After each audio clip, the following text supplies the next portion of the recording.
silicone, a moda agora é ter seios naturais. Segura essa, minha gente.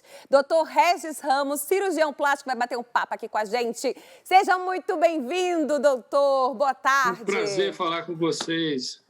O prazer é nosso. Bom, conta isso, né, gente? Agora a moda é ter seios pequenos, o povo tá tirando, ninguém decide, né? Seio grande, seio pequeno. A gente fica confusa. E aí, conta um pouquinho pra gente aí dessa nova moda de ter seios pequenos. Tá, é verdade, é uma moda. O paciente tem aumentado bastante, eu não tenho ficado crescente nos consultórios do mundo inteiro, tá? Essa procura pela retirada do silicone, Sim. que nós estamos chamando de explante de silicone, que é nada mais do que a retirada, tá? Isso veio devido a uma síndrome que ela chama síndrome ásia, que é uma síndrome autoimune induzida por algum adjuvante, que nesse caso é a prótese de silicone, que foi descrito essa síndrome pela primeira vez por um médico israelense em 2011. O nome dele é Yushuda. Então, os pacientes começaram a chegar nos consultórios com queixas, com sintomas, associando a inclusão da prótese de mama e solicitando a retirada. Sim. Quais são os benefícios para quem tira, né, o silicone? Ainda é tudo novo. Essa síndrome não tem nada, não tem comprovação científica ainda que o silicone tem causado algum desconforto, algum sintoma, como artrite, perda de cabelo, fadiga muscular, entre outras queixas que os pacientes nos procuram relatando. Então, a vantagem é que fica uma mama mais natural, não precisa de trocar esse silicone e o acompanhamento tem que ser o mesmo, tanto com silicone como sem o silicone. O acompanhamento da mama deve ser anual, com exames de imagem. Tá, agora vamos entender. Você botou lá os peitola enorme, ok, tá lindo, maravilhoso, você quer tirar. Não fica com excesso de pele? Tem que fazer uma cirurgia, não? Fica com excesso de pele, sim. Uma vez que você colocou o silicone, essa pele ela é esticada, aumentada, perfeitamente. Então, quando se retira a prótese de silicone, geralmente nós temos que tirar a cápsula que fica em volta dela, Sim. Que chama o explante em bloco. Tira tanto a cápsula quanto o silicone da mama. Tá? Retirando esse silicone, acontece o quê? Essa flacidez. Dependendo do volume, tem que fazer aquela cicatriz que é o T invertido. Isso, esse mesmo. Vou desenhar aqui para vocês terem uma noção. Não tem outro jeito, então, tem que ficar é aquela cicatriz em volta da areola, desce na mama, na vertical, e uma linhazinha embaixo também. Sim. Essa é a técnica para quando tem um excesso de flacidez, que geralmente, na maioria dos casos, há necessidade de fazer essa cicatriz. Tá. E no caso... Tem que ter invertido. Tá. No caso do o explante, é uma questão mais de estética, você acha? Ou de saúde? Porque a gente falou que tá na moda, né? Mas é uma questão de saúde também? Não tem nada comprovado que silicone faz... Eu tenho, doutor, pelo amor de Deus, tenho 350 ml. Não. E esse é o segundo que eu troquei. Eu vou ser bem sincera, gente. Eu não teria colocado se fosse hoje. Por quê? Porque eu amo fazer aula de dança e o negócio balança mesmo, não tem jeito. E saber que tem um corpo estranho ali em você te dá um certo desconforto, enfim. Eu buscaria uma área mais natural se fosse hoje. Mas eu não sei se tenho coragem de tirar não, viu, doutor? Para ficar aquela negocinho assim, ou a própria cicatriz, né? Mas então, voltando. Estética ou saúde? Você acha que a mulherada tá tirando por estética ou saúde? 90% estética. Olha, mas fica a cicatriz, moda, doutor? modismo. Mas fica a cicatriz, e aí? Preferem com a cicatriz? Elas preferem cicatriz em uma mama menor, mais natural, aquela mama que não precisa usar sutiã, do que uma mama com a prótese, que tem que trocar e fazer uma avaliação mais frequente. Então, elas preferem retirar e ficar com mama natural menor, sem o implante de silicone. O doutor acha que essa tendência tende a aumentar, continuar? Você acha que é só uma modinha, daqui a pouco vai passar e os peitolas grandes vão voltar? Não, a tendência é aumentar, sim. Sim. O perfil das mulheres elas estão mais natural mesmo.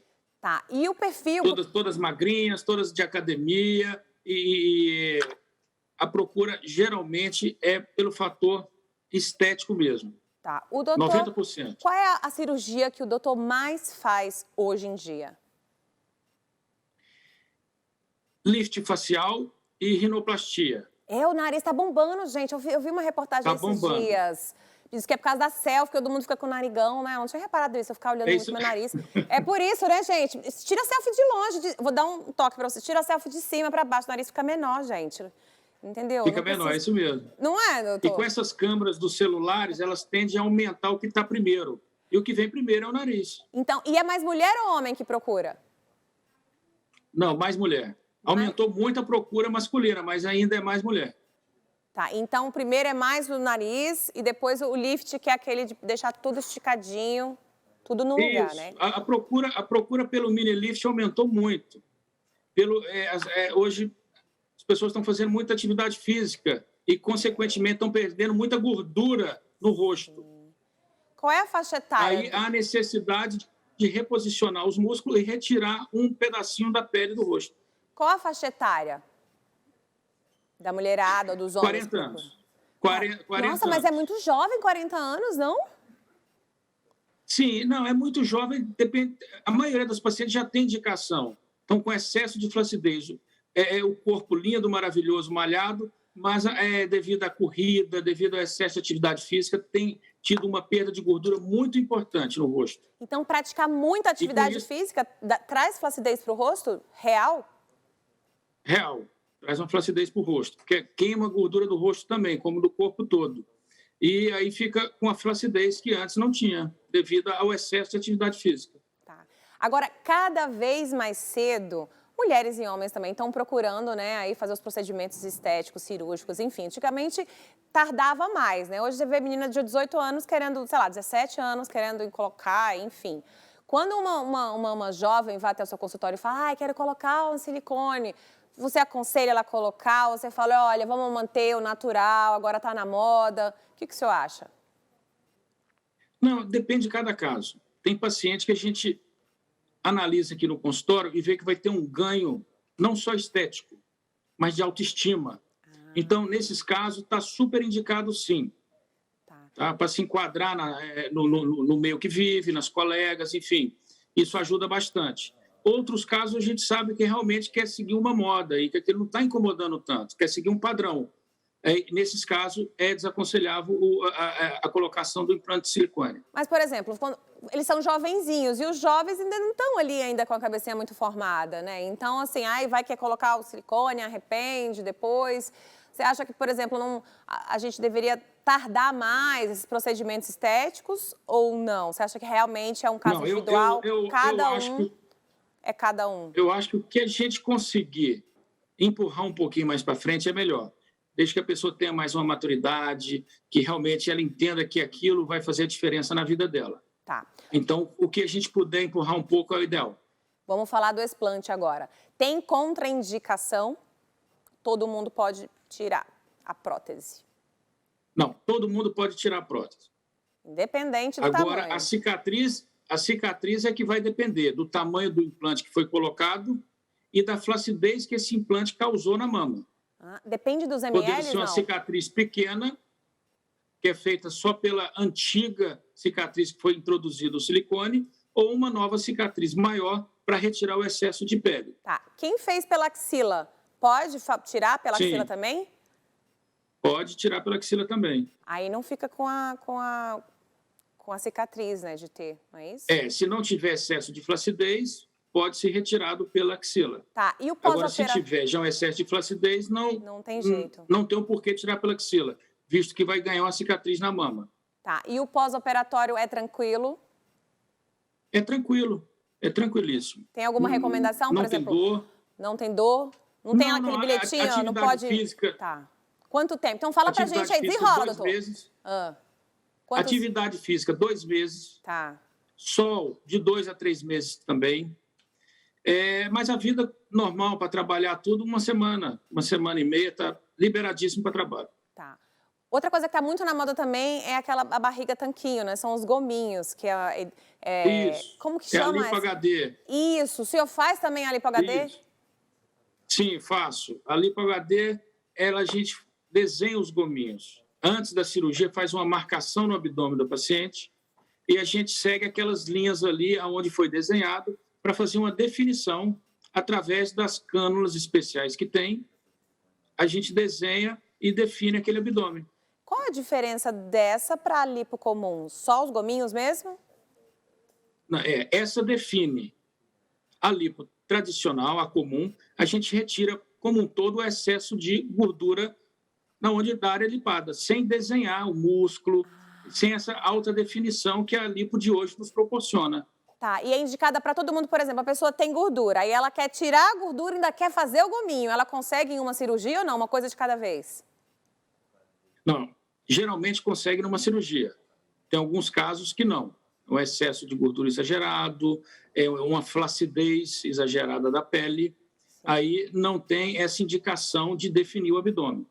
A gente primeiro faz uma lipo tradicional, retira o excesso de pele e, posteriormente, a gente pode definir esse abdômen, mas geralmente é num tempo cirúrgico único. Tá. E também, por exemplo, a pessoa quer tirar o silicone, quer fazer o explante, fazer uma lipo, ela consegue numa mesma cirurgia? Geralmente consegue, isso depende dos exames de sangue. Estando tudo bem, a gente consegue fazer sim, perfeitamente. E tem alguma contraindicação, não, para fazer lipo? O paciente que esteja com anemia não pode fazer lipo. Tá. Geralmente é só algum problema laboratorial mesmo, de sangue, a gente vai e contraindica. Tá? Agora, fora isso, não tem contraindicação. Tá bom, tá aí, doutor Regis. Desde que seja feita num ambiente seguro e dentro de um hospital. Isso é importante falar, né, doutor? Porque a gente vê vários casos aí, por favor, a voz aí da experiência, fala pra gente, é importante a gente procurar um médico, né? Averiguar direitinho, as pessoas que fizeram outras cirurgias com o doutor, enfim, não fazer em qualquer lugar, né? Não tudo pela estética, pela beleza, né, doutor? Isso. Você fazendo num lugar seguro, você tem todo o recurso. E nós devemos lembrar que nós só temos uma vida.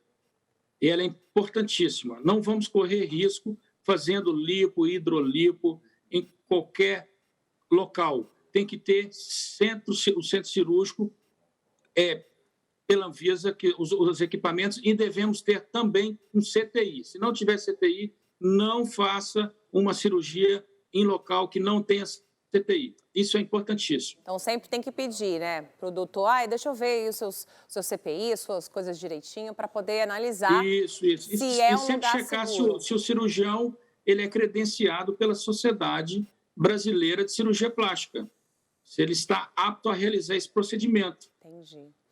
Ô, doutor, tem alguma estação do ano que é mais favorável para a retirada de silicones, para colocar, para lipo, enfim, para cirurgias? Não, antigamente tinha. Hoje nós temos o ar-condicionado, que qualquer época do ano é propício para realizar esse tipo de cirurgia. Não tem mais aqui, vou operar no inverno. Isso acabou, não existe mais. É mais por causa do calor. Qualquer época do ano pode se operar. Na minha época tinha que usar cinta, na minha época é ótimo, né? Quando era jovem, tinha que usar cinta. Ainda tem que usar aquela cinta pós-operatório? Ainda tem que usar aquela cinta. É essencial o uso da cinta. Uma dúvida também, tem a história na frente do músculo, trás do músculo. Mesmo se a pessoa fez por trás do músculo, tem a prótese, porque existe dois jeitos, gente. A frente do músculo e por trás do músculo. Uhum. Mesmo se a pessoa tem a prótese atrás do músculo, ela pode retirar sem problema algum? Pode retirar sem problema algum. Tá bom, tá aí. É uma cirurgia mais demorada, mais elaborada, mas pode ser feito perfeitamente. Porque por trás do músculo é mais delicado, plano cirúrgico né? escolheu. É por trás do músculo é mais delicado. delicado, né? Agora, por que as pessoas escolhem Isso. atrás do músculo ou na frente? Geralmente escolhe atrás do músculo quando tem uma mama muito pequenininha, para não ficar muito marcado. Eu queria contar para você. Para não ficar muito marcado, o músculo dá uma cobertura para essa prótese. Então fica mais natural. Entendi. Aí geralmente a escolha é por isso. Tá aí, doutor Regis Ramos, cirurgião plástico, muito obrigada pela entrevista, seus contatos e até a próxima. Obrigado, eu que agradeço. Deixa seus Até já. contatos pra gente. Contatos, né? Eu sou cirurgião aqui do Rio de Janeiro, Ipanema, e estamos aqui.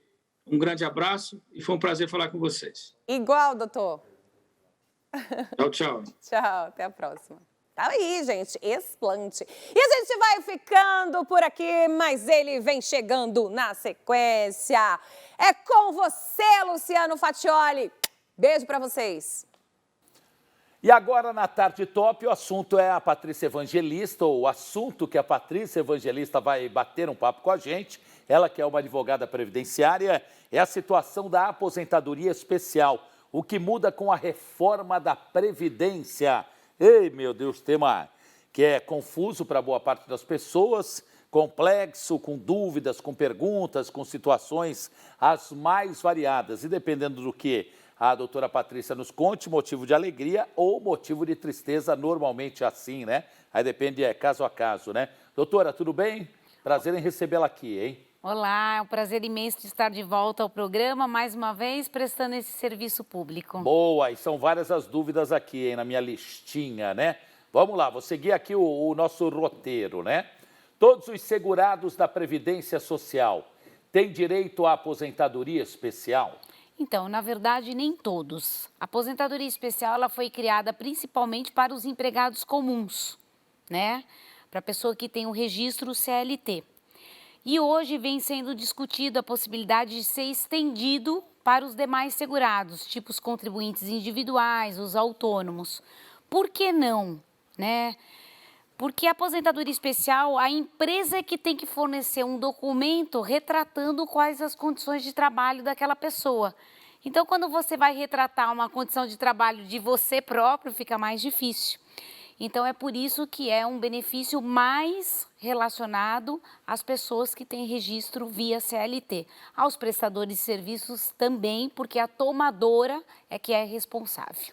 Trabalhadores que atuam em, por exemplo, em uma metalúrgica que tem exposição a ruídos ou empresas que tenham um barulho, né, um sinal não, ruídos mesmo, enfim, barulho alto, vai. Eles têm direito à aposentadoria especial? Tem direito, porque a pessoa ela tem uma exposição a agentes nocivos físicos, né? Então o ruído é um agente... insalubridade? É uma não. insalubridade, é um tipo de insalubridade. E aí o que acontece? Se for acima de 80 ou 90 decibéis, dependendo do período que a pessoa trabalhou, aí enquadra como atividade especial para fins previdenciários. Aí a pessoa terá o direito de se aposentar ou com menor tempo, com a aposentadoria exclusivamente especial, ou ela pode se aposentar por tempo de contribuição, considerando só o período que ela trabalhou em condições especiais, acrescendo 40%. Então, é um trabalho específico. Ou seria, né? Uma aposentadoria por invalidez, não? Não, não seria por invalidez. Na verdade, é uma subespécie da aposentadoria por tempo de contribuição, só que ela exige menos tempo contribuído.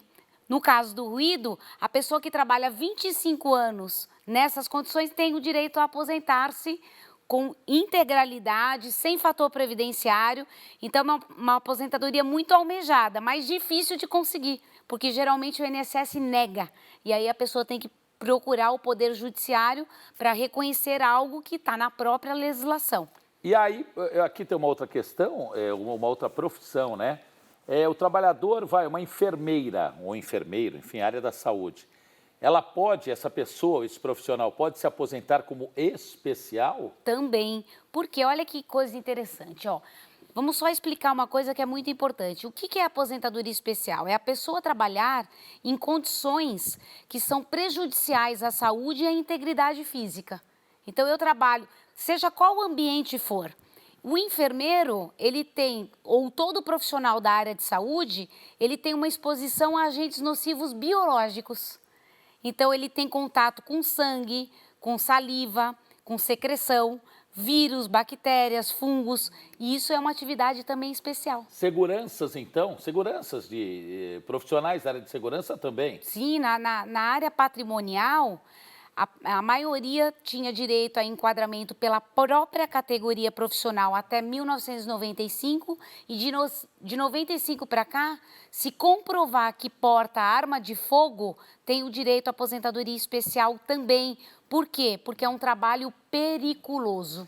Tá, essa reforma, doutora Patrícia Evangelista, da Previdência, ela teve alterações nessas aposentadorias especiais? Teve De alteração. valores, de tempo, do que mais? Ela As mudanças mais As mudanças significativas? mais significativas foi a questão de que eles passaram a exigir uma idade mínima para aposentar-se na aposentadoria especial. Antes não existia. Então, Tá. por exemplo, um homem que tivesse começado a trabalhar cedo, com 15 anos, com 40 anos, ele se tivesse trabalhado 25 anos em condições especiais, ele conseguia se aposentar aos 40, 50 anos de idade, e aí muito mais antes do que os demais segurados, entendeu? E aí, na reforma da Previdência, o ponto principal é que eles passaram a exigir o requisito etário, que é ter uma idade mínima para se aposentar, que eu acho uma grande sacanagem, porque assim, você trabalhar em condições especiais, que é prejudicial, não deveria ter um limite de idade. Existe um limite de idade para quem se aposenta por idade, ou por tempo de contribuição, exigindo também o requisito etário. Mas na aposentadoria especial, eu acho inconstitucional exigir uma idade. Perfeito. O tempo de contribuição sob condições especiais a ser considerado para concessão de aposentadoria especial pode ser descontínuo? Pode ser. Não obrigatoriamente todo o período que a pessoa trabalhou foi em condições especiais. Então, assim, não precisa ser contínuo. Se ele trabalhou 10 anos em condições especiais e 10 anos em atividade comum, não tem problema nenhum. Tá. E também se trabalhou 10 anos, ficou 2 anos desempregado, voltou a trabalhar em condições especiais, mesmo que seja descontínuo, aquele que ele trabalhou em condições especiais e a lei determinava que aquele período era especial, ninguém tira dele. Porque o que vale, essa pergunta é muito importante, porque o que vale é a legislação vigente ao tempo que a pessoa prestou o serviço. Então, se eu trabalhei lá atrás e lá atrás era considerado especial, se a lei de hoje não mais considera, eu não posso ser prejudicado, porque quando eu prestei o serviço, o trabalho era especial. Entendeu? Entendi. Não tem nada a ver com aquela questão de 5 anos para cá, não. Não, a ver, não tem Isso é nada a outra- ver. Não outra tem nada a situação. ver. Tá. Blá, blá, blá, blá. Quais são os documentos, doutora Patrícia Evangelista, exigidos pelo INSS para que o trabalhador comprove o trabalho em condições especiais? Aí eu até vou emendar. Aquela questão do ruído, do barulho excessivo, vai. Porque eu trabalhei lá tem 20 anos e 10 anos atrás era um barulho ensurdecedor. Hoje já arrumaram tudo, hoje o maquinário é moderno, mas naquela época era. E aí, como comprova isso? Aí que Ou tá. prova, né? A empresa, ela é obrigada a fornecer um documento técnico que hoje tem a denominação de PPP, Perfil Profissiográfico Previdenciário, tá? Que é, na verdade, um documento único, que antigamente existia o formulário e o laudo técnico pericial. Aí eles acabaram juntando esses dois elementos num único documento que passou a denominar-se PPP. Tá. O que acontece? Mesmo que a empresa forneça o PPP hoje, ela tem que retratar as condições de trabalho na data que a pessoa prestou, com base no laudo produzido da época. Então, se as condições da medicina do trabalho melhoraram, a tecnologia não tem mais tanto ruído, hoje, mas na época tinha, ela é obrigada a retratar as condições que foram prestadas naquela oportunidade. Então, o segurado, o trabalhador não pode ser prejudicado se as condições melhoraram hoje, sendo que ele prestou o serviço lá atrás. Ainda nessa do barulho, se ele ficou, a pessoa, ele ou ela, né? Se a pessoa ficou surda ou perdeu parte da audição, imediatamente ela pode dar entrada, falar um português mais prático aí, né, no meu caso, dar entrada na papelada que é certeza que se aposente por invalidez ou não? Então, aí na verdade a gente não é uma aposentadoria especial, Não né? é? Não é. Aposentadoria especial e aposentadoria por invalidez são diferentes. São totalmente diferentes. A invalidez é quando a pessoa fica com uma incapacidade total e permanente para a realização de qualquer tipo de trabalho. Já a aposentadoria especial é aquela pessoa que trabalha em condições que são prejudiciais e tem o direito a se aposentar antes das demais pessoas. São coisas completamente distintas, ok? Mas nesse exemplo, aí eu faço vou tentar linkar a pergunta que você fez. Olha que interessante. Ele trabalhava numa situação que era prejudicial à saúde, ok. Mas, em função das condições de saúde, ele ficou com um problema, por exemplo, de audição, ele teve disacusia ou unilateral ou bilateral, ou ele perdeu a audição de um ouvido ou dos dois. Muito bem.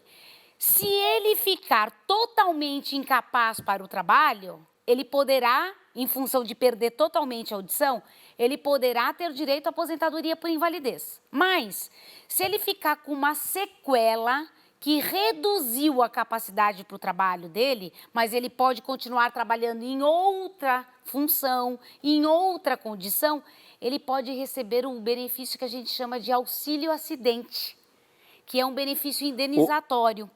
O INSS paga 50% até a véspera da aposentadoria, para o resto da vida, até a pessoa se aposentar, é vitalício, porque a pessoa nunca mais vai ter a mesma capacidade de trabalho que ela tinha antes de perder a audição. Aposentadoria especial, a pessoa se aposenta com 100%, assim como por invalidez? Na lei antiga, sim. E agora? Não. A aposentadoria especial continua sendo 100%. A aposentadoria por invalidez agora, ela é proporcional ao tempo contribuído. A reforma da Previdência detonou essa situação. Vem cá, você que é advogada e previdenciária, lógico. Mas pelo tempo que contribuiu, a invalidez, ela não... se a pessoa é inválida porque perdeu esse dedo aqui, um exemplo. Ela não vai ser um mês, ela não vai ter uma semana que vai ter 5 dedos, outra semana que vai ter 4, ela vai ter 4 sempre aí. Exatamente, e isso é uma injustiça, que é uma das coisas... Ela ouve ou ela não ouve, tem semana que ela ouve, tem semana que ela não ouve, É um absurdo. O dano à saúde dela já é permanente, correto? Corretíssimo, tanto é verdade que não existe carência para aposentadoria por invalidez acidentária, certo? Independe se eu contribuir um mês e fiquei inválido, sei lá, eu estava trabalhando num lugar que eu tive um acidente gravíssimo, eu perdi completamente a minha mobilidade, tá? Complete. Aí o que acontece? Na lei antiga tinha 100%, independente se eu trabalhava 20%. Pois vai ser proporcional ao tempo contribuído. Mas essa pessoa vai trabalhar com o quê depois? Dependendo do que lhe foi acometido por invalidez. Então, provavelmente vai ser um benefício de um salário mínimo, que nenhum benefício pode ser superior a isso. Então, é uma grande sacanagem. A gente está tentando, como os profissionais, operadores do direito hoje, especializados na área previdenciária, tentar... alegar a incondicionalidade desses artigos da emenda constitucional que foi objeto da reforma. Caramba, eu pelo menos acho, por exemplo, a minha reação é da maioria de vocês, principalmente. Sim, indignação absurdo, né? total. Caramba. Bom, quais são... já falei, comprovar o trabalho em condições, tá.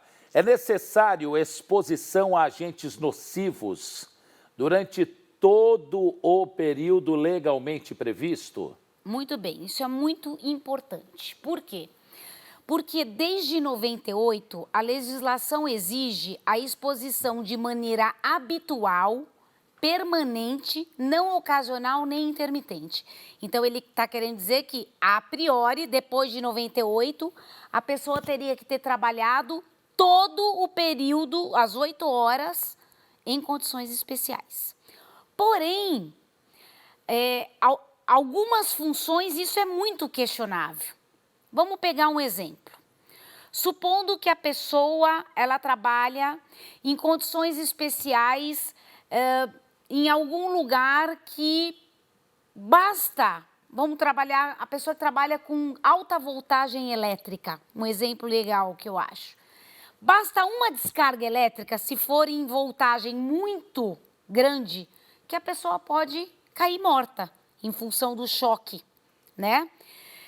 Então, há de convir comigo que não necessariamente ela tem que estar o tempo todo trabalhando em condições especiais lá em cima da fiação para ela ter condições especiais. Sim. Então, isso, embora a lei assim o preveja, a gente também discute a questão que tem algumas funções ou alguns trabalhos que não necessita da habitualidade do tempo todo estar em condições especiais. Olha, a gente vai para o intervalo e segue com a doutora Patrícia Evangelista, advogada previdenciária, falando da aposentadoria especial. Meu Deus, até já.